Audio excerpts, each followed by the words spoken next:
जाता है इतने से। देखो कोई भी जो इंसान होता है ना बच्चों, वो कमाता है तो उसका दो ही काम करता है, या तो वो उसे खर्च करता है और या तो उसे सेव करता है।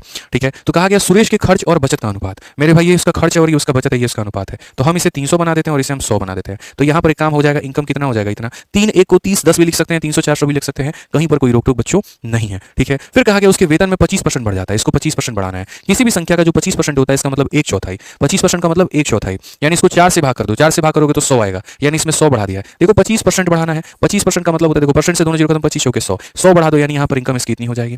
ठीक है, यदि उसकी बचत 10% बढ़ जाए, यहाँ पर इसकी जो बचत है 10% बढ़ जाए, अब इसमें 10% तुम बढ़ाओगे तो सीधा सीधा हिसाब किताब रखो, 100 में 10 बढ़ा दिए तो कितना हो जाएगा, 110 हो जाएगा मेरे भाई यहाँ पर। ठीक है, जैसे 400 में से 100 को घटाए थे 300 आया था, वैसे ही 500 में से इसको घटा दोगे मेरे भाई तो तुम्हारा कितना आ जाएगा, 390 आ जाएगा।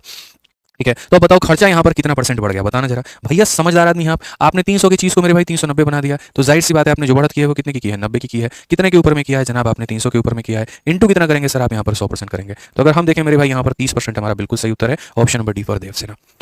क्या हो जाएगा भैया डी फॉर